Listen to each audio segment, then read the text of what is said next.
अस्सलाम वालेकुम। मैं मुज़म्मिल अवान एक बार फिर आपकी खिदमत में हाजिर हूँ। आप देख रहे हैं मेरा यूट्यूब चैनल हाट टॉक। चैनल को सब्सक्राइब करना मत भूलिए, बेल आइकन पे प्रेस कीजिए और चैनल को सब्सक्राइब कीजिए। वफाकी दारुल हुकूमत इस्लामाबाद में एक बार फिर ये ख़बरें गर्दिश करना शुरू हो चुकी हैं कि हुकूमत के ख़िलाफ़ एक नो कॉन्फिडेंस मोशन की तहरीक आ रही है, तहरीक अदम एतमाद आ रही है। और उस तहरीक अदम एतमाद के नतीजे में अपोजिशन जो है उसने भी कमर कस ली है, उसने भी अपनी तैयारियां शुरू कर दी हैं। फाइनल राउंड का आगाज़ हो चुका है। मगर ये जो ख़बरें आ रही हैं ये कहाँ से आ रही हैं और इसका मतलब जो आज हम इसके ऊपर बात करने जा रहे हैं, आज हम कुछ फैक्ट्स को, कुछ हकाइक को सामने रखेंगे और आज हम इसका एनालिसिस करते हैं। देखें, तहरीक में तमाद मुस्लिम लीग नून जो है, इस टाइम पाकिस्तान डेमोक्रेटिक मूवमेंट के जो फैसले हुए, जो अपोजिशन के फैसले हुए, उसके अंदर मुस्लिम लीग नून और फजल रहमान को इस तहरीक के ऊपर बहुत से तहफ़्फ़ुज़ात हैं। जबकि बिलावल भुट्टो जरदारी जो शरीक चेयरमैन पाकिस्तान पीपल्स पार्टी के आसिफ अली जरदारी साहब, उन दोनों का ये ख्याल है कि हमें ये जो तहरीक है ये कौमी असम्बली के अंदर लानी चाहिए। हुकूमत के ख़िलाफ़ एक नो कॉन्फिडेंस मोशन की तहरीक आनी चाहिए ताकि हुकूमत जो है उसको घर भेजा जा सके, उसको फारिग कर दिया जाए। इस तहरीक का अगर हम एनालिसिस करें तो हमें ये मालूम होता है कि जब 2018 के अंदर सैनेट के इंतखाबात हुए तो उन सैनेट के इंतखाबात के अंदर मुस्लिम लीग नून जो है उसको एक बहुत बड़ा सियासी धचका लगा। 2018 में सैनेट के इंतखाबात के अंदर सादिक संजरानी साहब जिस तरह हादसाती तौर के ऊपर चेयरमैन सैनेट मुंतखब हुए और जिस तरह वो सैनेट का पूरा इलेक्शन जो है उस वो कंट्रोवर्शियल हुआ, वोटिंग्स के अंदर जो है वो प्रॉब्लम्स देखने को मिले, वोट्स किस तरह जो हैं वो आगे पीछे हुए, किस तरह जो हैं कुछ वोट्स जो हैं वो रिजेक्ट हुए। ये जो सारा अमल है इसने इस पूरे निज़ाम को मशकूक बना दिया था।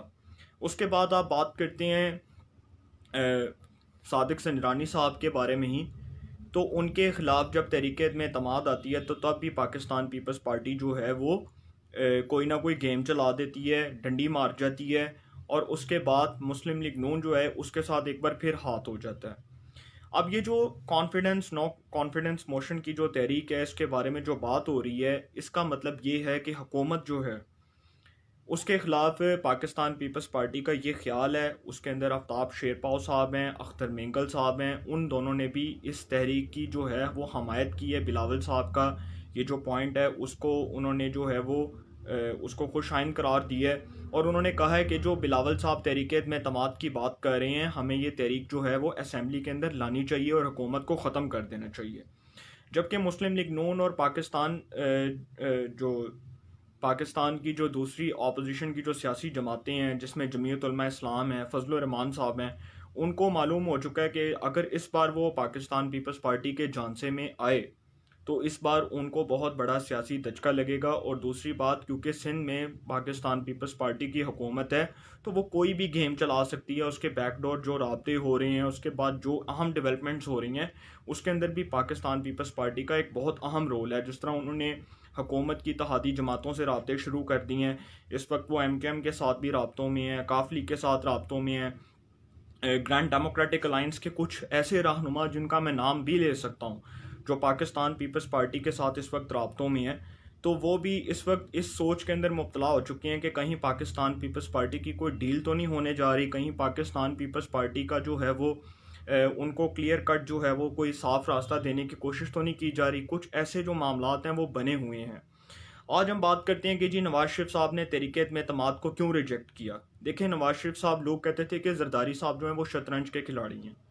मैं समझता हूँ कि नवाज शरीफ साहब जो है वो इस बार शतरंज के खिलाड़ी साबित हुए हैं और इस वक्त जो उन्होंने एक सियासी चाल चली है वो ये है कि इस वक्त वो पीपल्स पार्टी के किसी भी झांसे में नहीं आ सकते, क्योंकि पाकिस्तान पीपल्स पार्टी जो है वो ट्रस्टेबल पार्टी नहीं है, उसके ऊपर एतमाद नहीं किया जा सकता।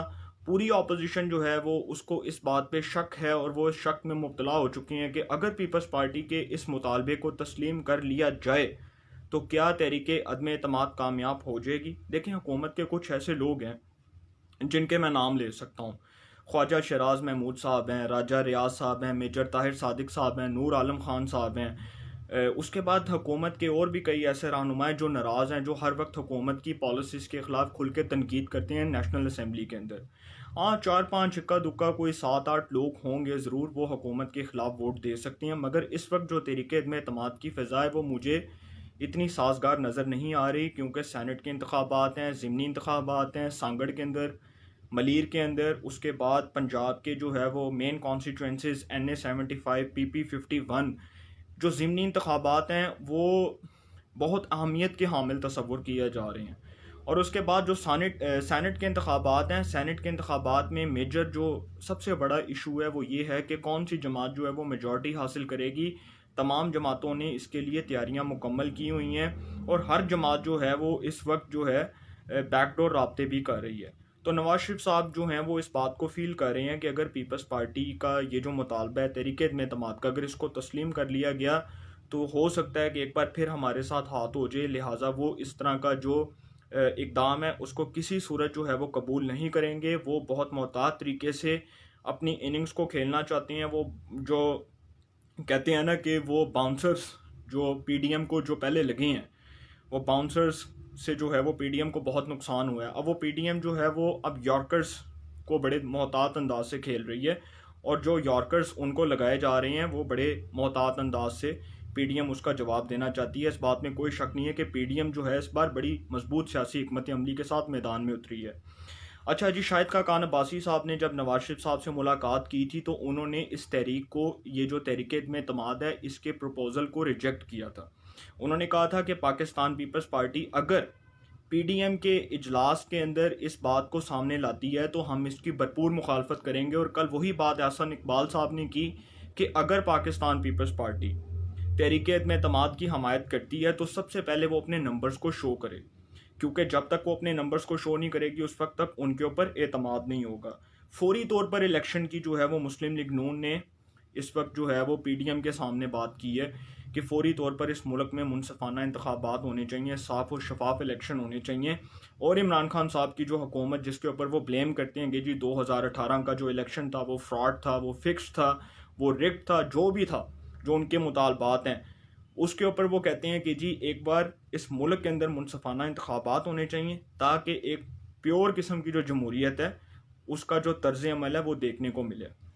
उसके बाद जी नून लीग का और पीपल्स पार्टी का जो ये मुतालबा है, पीडीएम के अंदर इख्तलाफात की जो बातें हो रही हैं, मेरे लिहाज से पीडीएम के अंदर इख्तलाफ सिर्फ इस बात के ऊपर है कि क्या नो कॉन्फिडेंस मोशन की जो तहरीक है, तहरीक-ए-एतमाद, वो इस वक्त पेश करनी चाहिए जब सैनेट के इंतखाबात करीब हैं।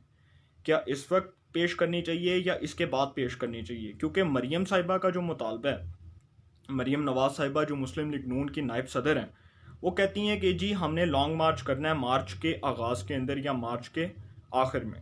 वो जो मार्च के आखिर में या मार्च के आगाज़ में बात कर रही हैं वो माहौल बहुत साजगार लग रहा है। वो इसलिए क्योंकि देखें अभी जो सर्दी का मौसम है, अभी तो कोई भी बाहर नहीं निकलेगा। अभी तो लोग जो हैं वो घरों में बैठे हुए हैं, रज़ाइयों में, कंबलों में जो है वो अपने आप को लपेट के बैठे हुए हैं, क्योंकि सर्दी बहुत ज़्यादा है। लिहाजा सर्दी के मौसम में तो लोग वैसे भी मोहतात हैं कि कहीं बीमार ना हो जाएं। जो मार्च का मौसम है उसके अंदर एक जो है वो टेम्परेचर जो है वो नॉर्मल हो जाएगा। और दूसरी बात कि पीडीएम जो है उसको इस बात का जो है वो यकीन हो जाएगा कि हाँ भाई अभी जो है वो हम निकल सकते हैं। हुकूमत के ख़िलाफ़ अगर लॉन्ग मार्च हो जाता है तो मेरे लिहाज से हुकूमत की जो पोजीशन है वो वीक हो जाएगी, क्योंकि जो लॉन्ग मार्च है उससे हुकूमत को कहीं ना कहीं जो है वो धचका लगेगा। लिहाजा अभी इस बात का फ़ैसला नहीं कर सकते, क्योंकि ये तो आने वाले दिनों में जो कॉन्ट्राडिक्शंस होंगी उसके बाद ही इस बात का फ़ैसला होगा कि हुकूमत के ख़िलाफ़ कौन सी मजबूत सियासी हिकमत अमली बनती है। नून लीग जो है वो इस वक्त जी प्ली बार्गेन के लिए तैयार नहीं है। जो उनके खिलाफ करप्शन के केसेस चल रहे हैं उनके फैसले अदालतों ने करने हैं। वो उनको जो बात की गई है पाकिस्तान पीपल्स पार्टी की जानिब से कि आपके खिलाफ केसेस ख़त्म हो जाएंगे, आप तहरीक-ए-एतमाद में हमारी जो है हमायत करें, इस पे मौलाना फजल रहमान साहब भी जो हैं वो इस पे चौकस हो गए हैं और उनको मालूम हो गया कि पीपल्स पार्टी जो हाथ कर रही है इस वक्त पूरी पीडीएम के अंदर, जो इस वक्त चाल चली जा रही है, कहीं ऐसा ना हो कि हम लोग तहरीक-ए-एतमाद में इनको सपोर्ट करें और जब तहरीक-ए-एतमाद पेश की जाए तो वो उल्टा हमारे गले में पड़ जाए और वो नाकाम हो जाए और हुकूमत जो है वो कामयाब हो जाए और सफाया हो जाए पीडीएम का। ऐसा नहीं होगा, क्योंकि ऐसा तो मुस्लिम लीग नून को भी जो है वो उम्मीद हो गई है, इस बात का मुकम्मल यकीन हो गया, दराक हो गया कि इस बार वो गेम नहीं चलनी जो हम चलाना चाहते हैं पीपल्स पार्टी के। वो इस वक्त जो है इशारों को किसी सूरत तस्लीम नहीं करना चाहते। क्योंकि प्ली बार्गेन की बात जब मैं करता हूँ तो इसका मतलब ये है कि जी इनके ख़िलाफ़ जो करप्शन के केसेस हैं वो ख़त्म कर दिया जाए, इनको एक फ्री हैंड दे दिया जाए। और पाकिस्तान पीपल्स पार्टी ने ये जो नून लीग को प्रपोज़ल दिया है, नून लीग ने फ़िलहाल इसको रिजेक्ट कर दिया है। नवाज शरीफ साहब जो हैं वो वोट को इज्जत दो का जो नारा लगा रहे हैं उसके रिजल्ट्स सामने आ रहे हैं, और वो ऐसे आ रहे हैं कि अब जो लोग हैं वो पाकिस्तान की 73 साल तारीख के अंदर आप देख लें कि कभी इतना ज़ोर शोर से वो नारे नहीं लगे, लेकिन अब जो चीज़ें हैं वो खुल के सामने आ रही हैं। वो होता था ना पहले ड्राइंग रूम की पॉलिटिक्स, ड्राइंग रूम के अंदर ही जो है वो उसको दबा दिया जाता था, उसको बंद कर दिया जाता था। इस वक्त जो ड्राइंग रूम की जो पॉलिटिक्स है वो पूरे मुल्क में जो है उसके ऊपर बात हो रही है। और वो जो ख़बरें हैं, वो जो एक कमरे के अंदर, बंद कमरे के अंदर वो जो ख़बरें मिला करती थी वो अब बाहर लीक होना शुरू हो चुकी हैं। उसके बाद हम बात करते हैं जी डूबती कश्ती के जो सवारी हैं वो किस लिए और किस वक्त जो है वो हुकूमत का जो है वो साथ छोड़ेंगे और वो किस मुनासिब वक्त का इंतज़ार करेंगे।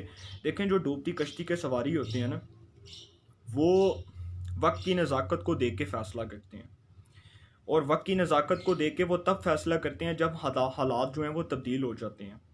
अब जब हालात तब्दील होंगे, अगर हुकूमत को कोई धचका लगता है तो वो जो डूबती कश्ती के सवारी हैं वो छलांगे लगा देंगे और वो जो कश्ती है वो डूब जाएगी, और वो जो कश्ती है वो हुकूमत की होगी, और वो डूबती कश्ती के सवारी वही होंगे वो जो बार बार सियासी जमातें तब्दील करते हैं, जिनके मैंने पहले नाम लिए थे, अभी थोड़ी देर पहले नाम लिए थे मैंने।